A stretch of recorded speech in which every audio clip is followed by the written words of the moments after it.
Salut à tous, une petite vidéo un peu plus sérieuse concernant le sujet.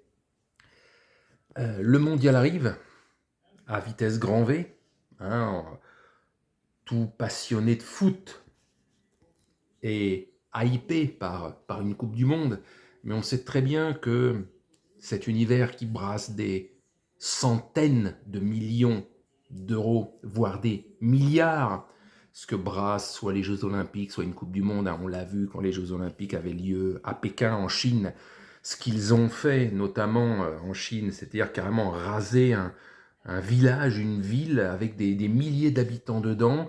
Ils les ont mis derrière d'espèces de paravents où on fait des travaux dans le cœur de Pékin, dans le centre-ville, pour ne pas donner l'image de, vous voyez, il y a des quartiers pauvres même à Pékin, et des milliers d'habitants ont été rayés, effacés de la ville pour dire il n'existe pas. Et puis bon, sans d'autres choses, hein, il y a des choses gravissimes aussi là.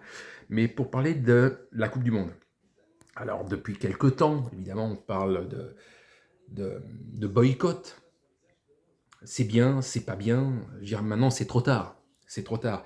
Et quand on parle de ces histoires de boycott, alors il y a les pour, il y a les contre, et il y a comme moi, les mitigés. On n'est pas pour, mais on n'est pas contre, parce qu'il y a des réalités. Alors si on parle boycott pour la Coupe du Monde, oui, ce qui s'est passé avec plus d'une centaine de morts dans les chantiers pour la construction des stades pendant les 3, 4 années, 5 années qu'ont duré les travaux, ouais, et c'est passé, je dirais, hein, une centaine de morts.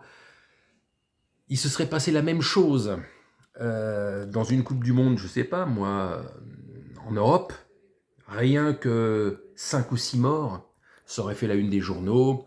Hein, on utilise les pauvres salariés, les pauvres, la main-d'œuvre à bas coût, voire même on utilise voilà, des gens venus d'Afrique, etc. Et l'Occident qui détruit, etc. etc., etc. Bon, hein, là c'est le Qatar, un pays arabe, un pays musulman. Et donc s'il fait lui-même de l'esclavage moderne, apparemment là ça pose moins de problèmes que si c'était l'Occident. Bon bref, hein, je dis bref, mais en même temps, ça a une énorme importance, parce que l'esclavage, etc., c'est pas spécialement pour un pays, on se souvient d'il y a plusieurs centaines d'années, plusieurs siècles en arrière, l'Égypte, pour construire ses pyramides, ils ont bien fait de l'esclavage humain, à leur échelle. Bon, mais, comme je vous dis, il ne faut pas tout mettre sur le dos du Qatar, parce qu'évidemment, la plupart des constructions ont été faites par des entreprises venues soit des États-Unis, soit d'Europe, notamment certaines entreprises du BTP, présidées notamment par notre cher ami Florentino Pérez, le président du Real Madrid, hein, qui a une boîte de BTP qui pèse plusieurs milliards. Et avec le Qatar, bon, tant que les chantiers ont lieu, ça se passe très bien, ils s'entendent très bien. Maintenant, après, le conflit entre le PSG et le Real, c'est autre chose. Mais ce que je veux dire, c'est que quand on met tout sur la gueule du Qatar, et une partie, ils sont responsables de ce qui s'est passé, mais ça s'est étouffé comme de rien, donc on peut cracher, mais en même temps la FIFA savait très bien où mettre les pieds, du moment que ça rapporte de la thune, elle ferme les yeux. Donc la FIFA est aussi condamnable que le Qatar, et certaines entreprises, comme je vous ai dit, venues d'Occident, d'Europe ou des États-Unis, qui ont fait les travaux eux-mêmes, ont utilisé ces gens à moindre coût, cette main-d'œuvre qui coûtait rien, et ils en ont fait ce qu'ils voulaient. Et ce n'était pas que sur les ordres du Canard, c'était eux, les entreprises, qui géraient les travaux pendant plusieurs mois, voire plusieurs années, et donc eux-mêmes n'ont eu aucun scrupule à traiter les gens comme de la merde ou à les manipuler, et sont peut-être en partie eux-mêmes les sociétés qui ont fait ces chantiers, et donc qui ne sont pas que des sociétés qataries, sont en partie responsables, eux aussi, de la mort de plusieurs dizaines de personnes sur leur propre chantier. Donc voilà, c'est compliqué. En même temps, c'est le foot, ça brasse tellement de milliards. C'est la Coupe du Monde, c'est tous les 4 ans. C'est un tel événement que ça me ferait chier qu'elle n'ait pas lieu, parce que voilà, ça reste dans l'inconscient, le foot, les grands matchs, les grandes compétitions, les grands joueurs, les émotions que ça apporte, et ça depuis 60, 70 ans que ces grandes compétitions-là existent. Mais en même temps, parce que ça brasse des milliards, on doit fermer les yeux, accepter. Mais je vous dis, il y a eu des manipulations pour des Coupes du Monde passées. La FIFA a fermé les yeux, a accepté peut-être des petits pots de vin, etc., dans des Coupes du Monde précédentes. Mais la différence, c'est qu'il n'y avait peut-être pas eu une centaine de morts, en tout cas pas au cours des 30 ou 40 dernières années. Il n'y avait pas eu une centaine de morts sur les chantiers et que ça paraissait normal, on étouffe l'affaire. Il n'y avait pas eu autant de morts, il n'y avait pas eu autant de catastrophes. Par contre, des enveloppes sous la table pour bénéficier de Coupe du Monde, de voix de certains pays, etc., pour obtenir telle Coupe du Monde, la magouille a toujours existé. Hein.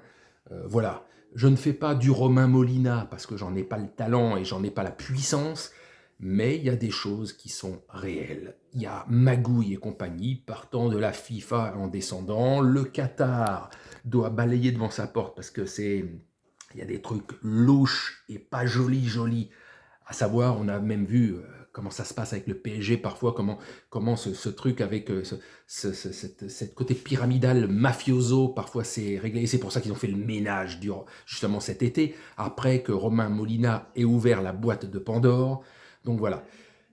La FIFA est en cause aussi, parce que comme je vous l'ai dit, dès que ça brasse des milliards, ils ferment les yeux aussi. Hein, Ceferin, l'UEFA et compagnie, enfin tout ça, sont tous des bâtards. Et les entreprises qui ont fait les chantiers, pour une bonne moitié, ne sont pas qataris, et donc ils ont des reproches à se prendre dans la gueule. Mais comme ça brasse là aussi des centaines de millions et les chantiers ont coûté cher pour eux, ils ont fermé en partie les yeux et laissé faire la centaine de morts qu'il y a eu. Donc boycotter, non, c'est trop tard. C'était avant qu'il fallait agir, il y a 1 an, il y a 2 ans, il y a 3 ans, pour empêcher que cette Coupe du Monde ait lieu, éventuellement, et pour mettre pas mal de monde en cause, donner un coup de pied dans la fourmilière, faire le ménage. Maintenant, c'est trop tard.